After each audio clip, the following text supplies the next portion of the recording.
Good morning mga bay! This is Reggie Villarta, a day in a life as a content creator. Basta kayo makaingon na lang let's go na dayon! Maayong adlaw na po sa inyo ang tanan diha bay. Uhahay! For today's video mga bay, kaya na napunta dito sa eskwelahan no? Kaya na naman po tayo duty karon sa kalibungan. Maong sa way dugay-dugay og way ligo-ligo, gisuot na ko akong uniform. Mga 6:30 pa ang call time namong tanan. Maong nagabaklay-baklay na lang ko diha para mag-atong og motor. Ani mga orasa murag kulba na kay alas 6 naman jud sobra.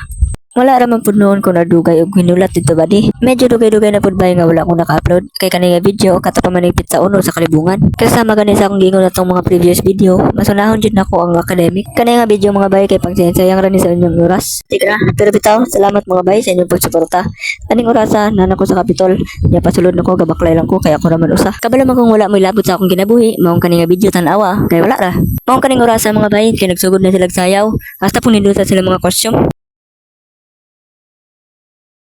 Unya kaning oras sa mga bay na mo pud nakaila na to. Uy, pilingon. Ambot kinsa ka kuya pero shoutout nimo. Unya kani pong oras sa mga badihas tamang nindot sa sila mga costumes. Bali nagkalanlain ni silang municipalities. Ipakita na lang po nako akong nga kauban karon. Medyo nalingaw po ko ani badi, di lang halata. Unya pagkahuman na magtan-aw diha bay, naglakaw na midayon. Pero bago pa man na buhaton ang among trabahoon karon mga bay. Maong kaning ako mga kauban mga bay kay abtik man pud kaayo basta kaon ng isgutan.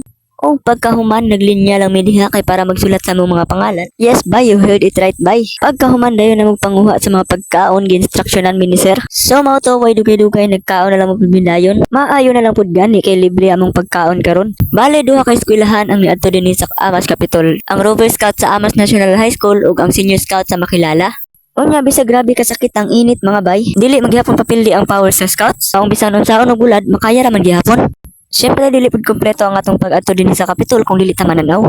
Aning oras sa murag alas 11 naman siguro ni sa kabuntagon. Maong sakit na jud kayo ang init. Pero hala, sige, bira, punit lang tag basura. O pagkahuman na mong pagpamunit mga bay, nibalik na lang pud milit sa among ginapwestuhan nga landong.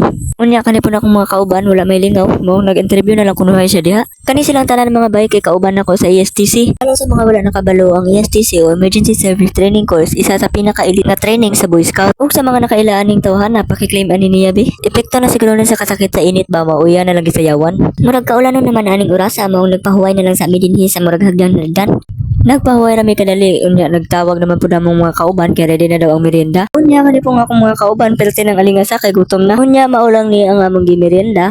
Unya nagpahuway lang mi kadali. Kani pud akong mga kauban dinhi sa Daplin. Murag wa mo pangkapuya kay nakuha pa man nilag pang pangatawa. Unya mao to wala ra pud mi nagdugay og pahuway unya nagbalik na lang pud mi dinhi sa field para maglimpyo. So maulang to among gipang trabaho dinhi sa kalibungan mga bay. Nang limpyo ra mi unya namunit og mga basura. Kani pud si Clifford wala pa man gani untay Pasko pero nanaygon naman. Pagkalimpyo dayon namo dito sa ubos mga bay ni saka na lang pud ko dinhi sa akong kauban. Maayo na lang gani kay niadto pud akong mga ka-boardmate. Unya kini takna mga bay kay final formation na nila kay manguli na. Nahuman naman pud among trabaho dinhi sa kalibungan. So mao to for today's video. Bye bye. I love you. Mwah.